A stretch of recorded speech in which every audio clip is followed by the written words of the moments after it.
시청자 여러분 안녕하십니까? 최근 금융감독위원회는 부정수표 단속법을 폐지할 예정이라고 발표했습니다.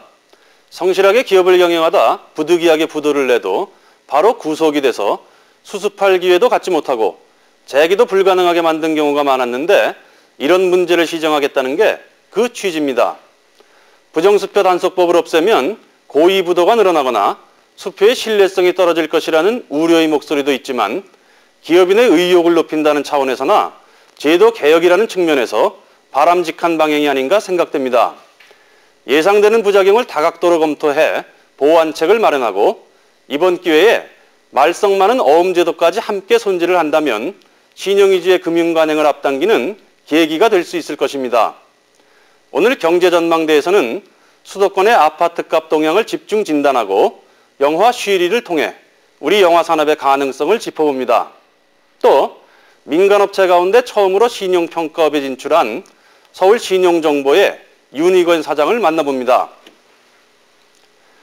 아파트 분양이나 전매에 대한 규제가 대부분 풀리고 시중금리가 하향 안정되면서 아파트 분양에 대한 관심이 다시 높아지고 있습니다.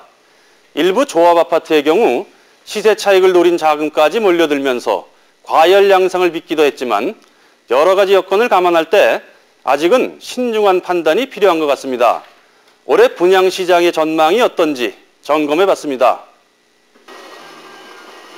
지난 4일 서울 지역에서 올해 첫 민영주택 동시분양이 실시됐습니다. 일부 아파트의 모델하우스는 은행에 청약 접수를 하는 날까지 많은 인파가 몰렸습니다. 분양가 규제가 풀린 뒤로 많은 시세 차익을 기대하긴 어려워졌다고 하지만 분양의 흡입 요인은 여전히 적지 않습니다.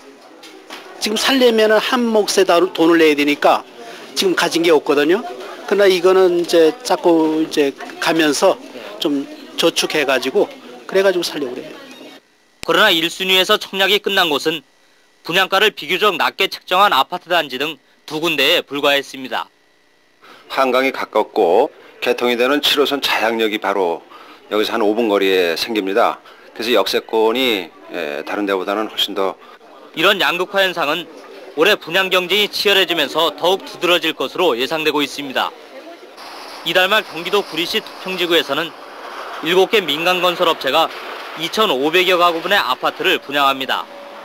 워낙 대규모인데다 서울과 맞닿은 한강면에 위치하고 있어 수도권 시민들의 관심을 끌어왔습니다. 이곳 토평지구의 청약 결과는 올해 수도권 지역 아파트 분양 시장의 흐름을 가늠해 볼 수 있는 중요한 잣대가 될 것으로 분석되고 있습니다. 토평지구 외에도 올해 경기도 용인 지역에서 16,000여 가구가 공급될 예정이고 일산 신도시 근처의 파주에서는 5,500여 가구가 분양됩니다. 특히 목 좋은 일부 단지는 분양권을 팔기 위한 가수요까지 겹칠 것으로 예상되고 있습니다. 증권이라든가 굉장히 지금 하락세를 좀 면치 못하고 있거든요. 그러다 보니까 돈이 흐름이 부동산 쪽에 좀 앞으로 좀 더 나았지 않을까 그런 쪽으로 해가지고 아파트 쪽에 많이 문의 오고. 그러나 분양 때 인기가 있었다고 해서 모두 시세 차익이 보장되지는 않습니다. 분양 때 수십 대 1의 경쟁을 보였던 서울 행당동의 아파트 단지는 2년 전 채권을 감안한 분양가는 31평의 경우 1억 7, 8천만 원 선이었습니다. 입주를 앞둔 지금의 매매 가격은 불과 2천만 원 정도가 오르는데 그쳤습니다. 금융 비용을 감안하면은 뭐 그렇게 큰 이익이라든지 오히려 현재 시세로서는 어떻게 보면 손해 보시는 분들도 계시고. 일반 분양 아파트는 분양가와 입주일자가 확정돼 있는 반면에 분양가가 자율화된 이후 매매 가격과 별 차이가 없어졌습니다. 지난달 일부 과열 양상을 보인 조합 아파트 역시 몇 가지씩은 위험 부담을 안고 있습니다. 나중에 입주 시에 분양가격이 높은 경우가 많이 있습니다. 그리고 입주 일정이 상당히 불투명하고, 그리고 조합주택 같은 경우에는 이제 그 내분이라든지 건설업체 부도 시에 그 보장 장치가 없습니다. 결국 내 집 마련의 꿈을 이루기 위해서는 일반 분야이든 조합 아파트 등 간에 꼼꼼히 따져보는 지혜가 필요합니다. 올해 주택 가격의 전망에 대해서도 전문가들마다 의견이 엇갈리고 있습니다. 그러나 대부분은 급격한 가격 상승이나 폭락세는 나타나지 않을 것으로 분석하고 있습니다. 올해 분양될 주택은 46만여 가구, 입주 물량도 50만 가구가 넘을 것으로 보여 공급 우위의 주택 시장이 지속되고 있습니다. 구매력은 대량 실업과 임금 삭감 등으로 본격적으로 회복되기 어려운 반면에 4월 이후 대량의 입주 물량이 공급될 것으로 보여 한 차례 조정 국면을 거칠 것으로 보입니다. 올해는 다양한 조건의 주택이 충분히 공급되는 만큼 실수요자인 서민들에게 선택의 폭은 어느 해보다 넓어졌다고 볼 수 있습니다. 아직 내 집을 마련하지 못한 사람들의 관심사는 역시 전셋값입니다만 지난해 12월부터 계속된 수도권 아파트의 전셋값 상승세가 최근 들어 주춤해지고 있습니다. 아파트 전세 동향과 전망 자세히 알아보겠습니다. 석 달째 계속되던 아파트 전셋값 상승세가 최근 들어 주춤하고 있습니다. 서울과 6대 광역시의 최근 2주간 전세가 동향을 보면 서울 2.1%, 인천 1.8%, 부산 0.4%, 대구 0.7%, 광주 0.5%, 대전 1.4%, 울산이 1% 정도 올랐으며 전국적으로는 평균 1.5% 상승한 것으로 나타났습니다. 지난달 초보다 상승폭은 절반으로 크게 둔화됐습니다. 또 서울과 수도권 지역은 목동이 1.4%, 분당 1.7%, 평촌이 2.6% 오른 반면에 강남과 일산 신도시는 상승세를 멈춘 것으로 나타났습니다. 이에 따라 경기도 분당 시범아파트 33평형은 9천에서 9,500만 원, 평촌 샘마을 48평형은 8천에서 9,500만 원, 서울 목동 3단지 35평형은 1억 1천에서 1억 3천만 원으로 최근 2주 사이에 300만 원에서 500만 원 정도 올랐습니다. 설 전까지만 해도 방학을 이용해서 이사를 하는 수요가 많았기 때문에 전셋값이 급등했습니다. 하지만은 지금 어느 정도 수요가 소진됐기 때문에 전셋값 오름세가 한풀 꺾이고 있습니다. 이처럼 전셋값 상승세가 둔화된 가운데 서울 강남과 일산 신도시 등 일부 지역은 전셋값이 보합세로 돌아섰습니다. 일산 지역은 학교가 많기 때문에 신학기에 맞춰 이동이 거의 마무리된 상태입니다. 전세 시세는 보합세를 유지하고 있습니다. 이에 따라 서울 압구정동 35평형은 1억 1천에서 1억 3천만 원, 45평형은 1억 8천에서 2억 원으로 한 달 전에 형성된 시세가 그대로 유지되고 있습니다. 일산 지역도 32평형은 6,500에서 7,500만 원, 47평형은 8,500에서 9,500만 원으로 역시 보합세를 보이고 있습니다. 또한 전셋값이 IMF 이전에 8, 90%까지 회복세를 보이자 오를 만큼 올랐다는 인식이 확산되면서 만기가 돼도 이사를 가지 않고 재계약을 하는 세입자가 늘고 있습니다. 이에 따라 부동산 중개업소마다 새로 나오는 전세 매물은 거의 없고 거래도 뜸해졌습니다. 지난달 중순까지는 거래가 활발했지만 최근에 들어와서 물건을 내놓는 분도 적고 또 찾는 수요도 비교적 줄은 상태에서 거래는 한산한 편입니다. 실거래 가격보다 부르는 값만 높게 뛴 것도 거래가 부진한 요인 가운데 하나입니다.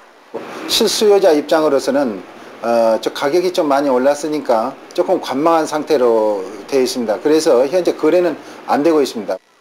따라서 아파트 전셋값은 당분간 조정 국면을 거친 뒤 이달 말이나 다음 달 초부터는 약 보합세나 하락세로 돌아설 것으로 보입니다. 올봄 결혼을 앞둔 신혼부부 수요가 마무리되는 데다 신규 아파트 입주 물량이 대거 쏟아지기 때문입니다. 권이 공공연히 불법 거래도 좋을 겁니다. 각종 금융대출의 세제 혜택까지 있어서 꼼꼼히 고른다면 알짜를 구하실 수 있습니다. 박상현 기자가 전해줍니다. 미분양 아파트에 대한 파격적인 세일이 본물을 이루고 있습니다. 이 아파트는 분양가의 10%만 내면 우선 내 집을 마련할 수가 있습니다. 수요자들의 자금 부담을 덜어주기 위해 주택업체가 연리 9.95%로 중도금까지 대출해주고 있습니다. 미분양 아파트라 중도금 부담이 없어서요. 이기에 집을 한번 넓혀볼까 하고 나왔습니다. 더욱이 오는 6월 말까지 미분양 아파트를 사는 사람은 5년 내에 팔면 양도소득세를 내지 않는 등 세제 혜택도 주어집니다. 이 때문에 전국의 미분양 아파트는 지난해 7월 11만 6천 가구를 최고로 7개월째 계속 줄어 2만 3천 가구나 감소했습니다. 특히 주택 경기가 침체된 지난해 미분양된 아파트는 초기에 많은 돈을 들이지 않고도 실속 있는 것을 고를 수가 있습니다. 미분양 아파트는 기존 아파트 매매값보다 싸야 투자 가치가 있고요. 특히 선착순 분양이기 때문에 층이나 방향을 고르실 때 유의하셔야 됩니다. 투자 가치가 있는 미분양 아파트는 1,000가구가 넘는 대단위 단지나 역세권, 그리고 자금 사정에 맞춰 무리하지 않게 선택하는 것이 좋습니다. 미분양 아파트를 살 때는 그동안 팔리지 않은 이유를 꼼꼼히 따져보고 직접 공사 현장을 살펴보는 것이 중요합니다. KBS 뉴스 박상현입니다.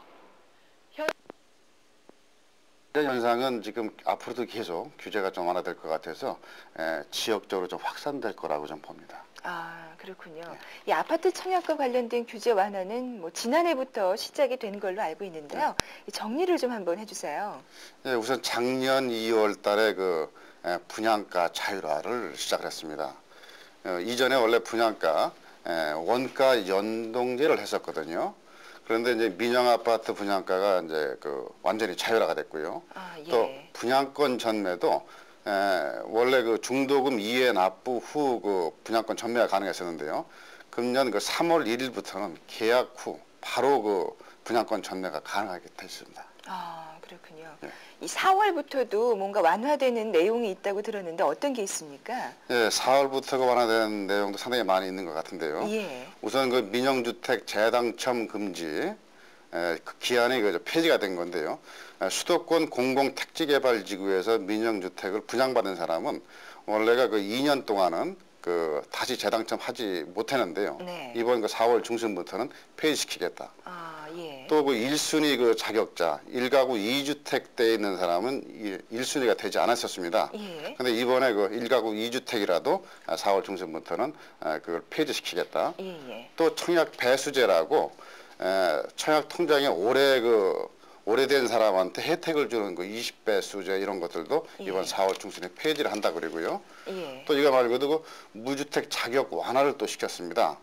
이전에는 그 국민주택 입주 자격은 모집 공고일 1년 전부터 입주일까지 무주택자가 됐어야 되는데 이제는 모집 공고일 당시에 무주택자만 되면은 국민주택 입주 자격을 부여한다 그러고요.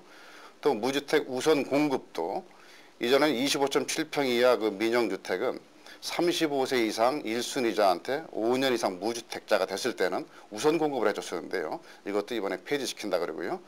또 외국인한테도 민영주택에 대해서는 청약 허용을 하겠다. 상당히 좀 대폭적인 그 완화를 지금 하고 있죠. 예. 여러모로 완화됐네요. 네, 예. 그렇죠. 내 집 마련을 하려는 무주택자들에게는 굉장히 반가운 소식이 아닐까 싶은데요. 이렇게 청약 규제를 푸는 게 아무래도 이 부동산 경기 활성화하고 관련이 있겠죠. 요즘 많이 침체돼 있으니까요. 그렇죠. 예. 부동산 경기가 활성화돼야 전반적인 그 경기가 활성화된다는 저기 그 전제하에서 아마 정부에서 적극적인 그 지금 완화책을 지금 하고 있고요. 또 지금 현재 그 금리가 떨어졌기 때문에 시중에 여유 자금이 많습니다. 이 여유 자금을 건설 쪽으로 부동산 쪽으로 돈을 좀 끌어당겨서 경기를 활성화하겠다 이런 그 기대로 정부에서 지금 완화를 하고 있습니다. 예. 이 정부에서 또 앞으로도 계속 규제 완화를 하겠다고 그러던데요. 그렇죠. 그 대상과 일정을 좀 소개를 해주세요. 금년 그 6월 달 정도에 해서요. 그 청약 통장에 상관없이 청약 저축에 가입한 사람은 국민주택을 분양받을 수 있었고 청약 예금이나 부금 가입자는 민영주택을 그 청약할 수 있었는데요. 네네. 18평 이상 25.7평 이하까지는 청약 저축이나 예금 부금 가입자 모두한테 청약 가능하게 하겠다. 금년 6월입니다. 네. 그리고 청약 통장 가입 자격을 원래 1가구 1통장이었습니다. 근데 20세 이상이면은 누구나 가입할 수 있게끔 하반기부터 지금 예상을 하고 있고요.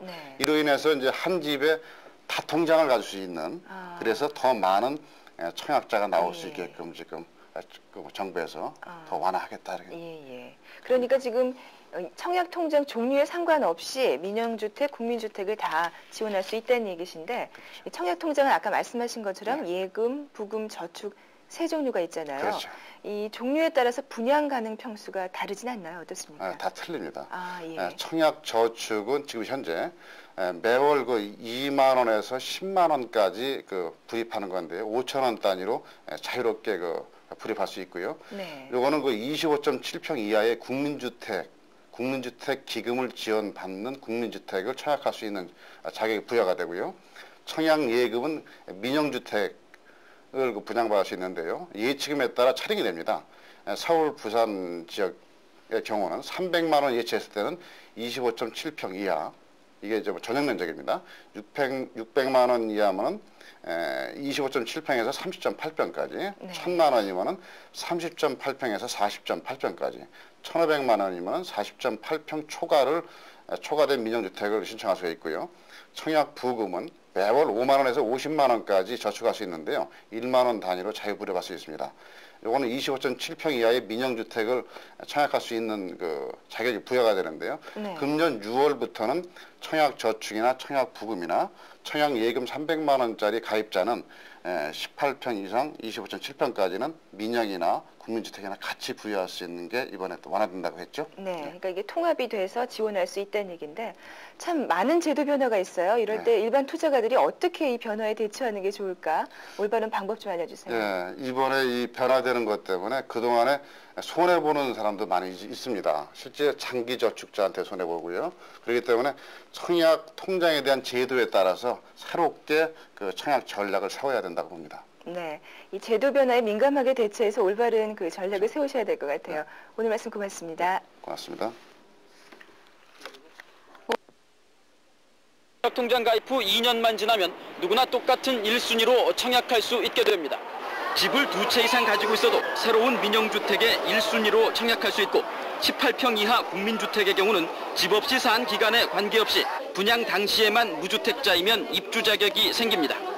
이처럼 달라진 청약제도는 바로 내일부터 시행됩니다. 이번 조치로 신규 분양, 특히 1순위 청약이 좀 더 치열해질 것이며 하반기 들어서서 좀 더 본격적인 상승이 가능해질 것으로 예상됩니다. 내 집 마련 기회가 상당히 넓어졌다고 보거든요. 청약 통장을 하나 들어놓으시고 내 집 마련 계획을 차분하게 세우실 때라고 봅니다. 또 이른바 영순위 자격인 무주택자 우선 공급 제도는 11월까지만 시행돼 5년 넘게 무주택인 35살 이상의 가구주는 11월 안에 청약 통장을 사용하는 것이 유리합니다. KBS 뉴스 박유한입니다. 또 모레부터는 뉴스광장 생활정보입니다. 최근 들어 아파트 분양 계획 광고가 부쩍 늘어났습니다. 가격이나 분양 방법 등이 다양해져서 구입자들은 선택의 폭이 넓어졌다고 하는 반면에 투자가들은 투자하기가 전보다 까다롭다고들 합니다. 아파트 투자 방법 한국부동산경제연구소 정광영 소장과 함께 알아보겠습니다. 안녕하십니까? 안녕하세요. 예. IMF 이후 아파트 경기가 계속해서 변하고 있는데요. 지금 현재 상황은 어떻습니까? 예, 현재 그 금리가 많이 떨어져가지고서 많이 올라가야 될 상황인데요. 네.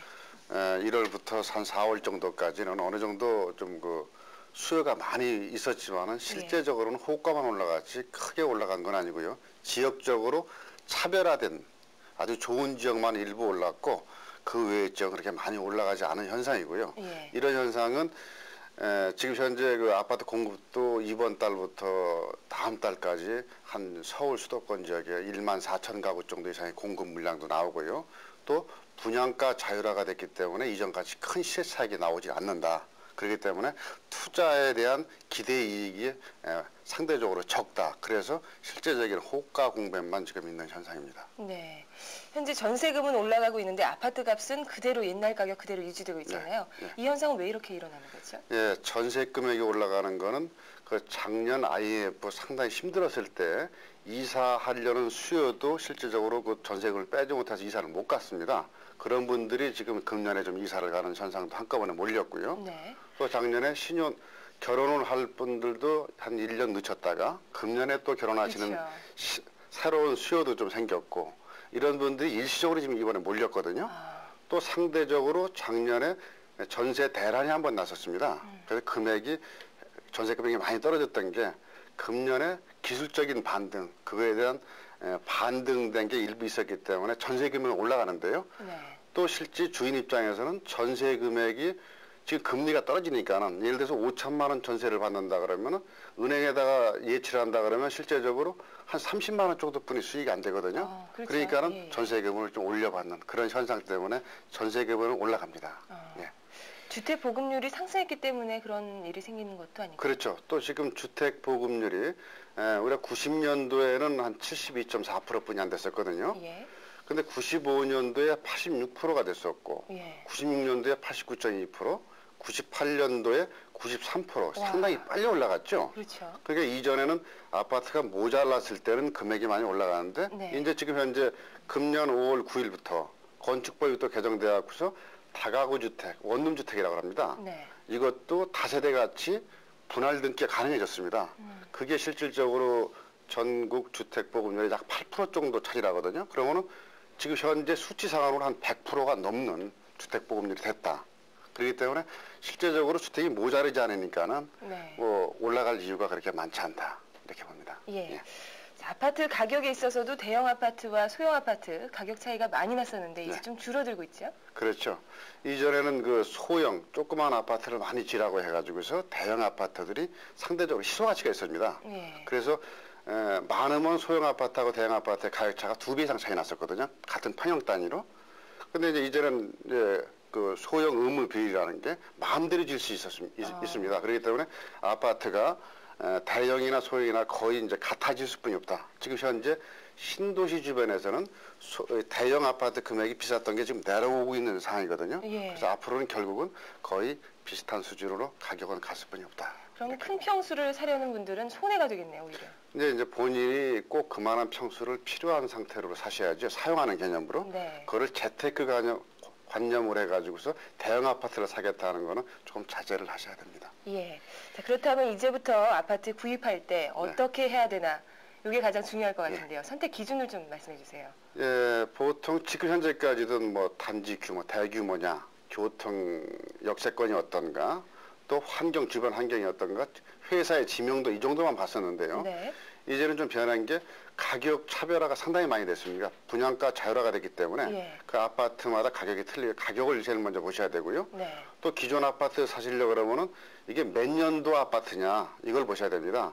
결국 지금 자동차하고 거의 비슷하게 오래되면 될수록 금액은 떨어질 뿐이 없거든요. 예. 그렇게 보셔야 되고 용적률이라고 대지가 100평에 100평을 지면 100%라고 그러고요. 예. 200%의 건물 지면은 200%라 그러는 용적률이 높을수록 그런 그 아파트 가치가 좀 떨어진다. 그러니까 용적률이 적은 아파트를 고르셔야 되고요. 네. 또 융자도 각 회사마다 상당히 그 천차만별입니다. 11% 반대도 있고 9% 반대도 있고 융자의 이자 상태도 보고요. 네. 또 첨단 시설, 지금 정보화 시대거든요.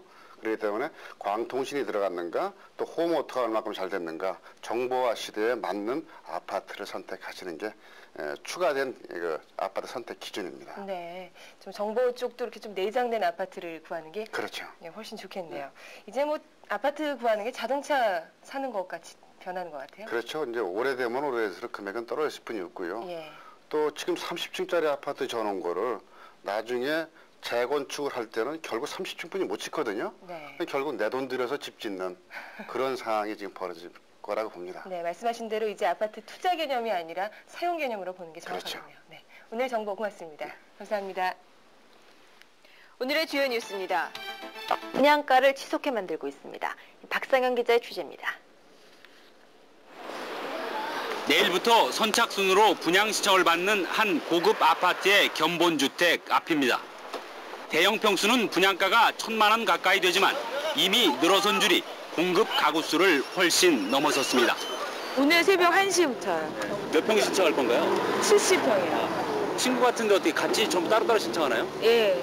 21억 원짜리까지 등장하는 등 이런 고급 아파트들은 고가 정책을 통한 차별화로 계층 간 위화감을 조장하고 있습니다. 대형 건설업체들은 외제 고급 욕조와 마감재 등을 앞세워 자존심을 건 분양가 인상 경쟁을 벌이고 있습니다. 요즘 고급 아파트에 대한 분양은 부동산 경기 화랑에 대한 구매 심리를 이용한 거품 가격이 많기 때문에 투자 가치는 크게 없다고 봅니다. 이들 고급 아파트는 없어서 못 팔 정도로 무섭게 팔려나가고 있습니다. 분양가 자율화 이후 나타난 이 같은 과열 양상은 결국 소비자들에게만 피해를 줄 것으로 보입니다. 수입품으로 지장된 이 같은 고급 아파트 경쟁은 실속보다 분양가만 높여놓고 있습니다. KBS 뉴스 박상현입니다. 최고의 권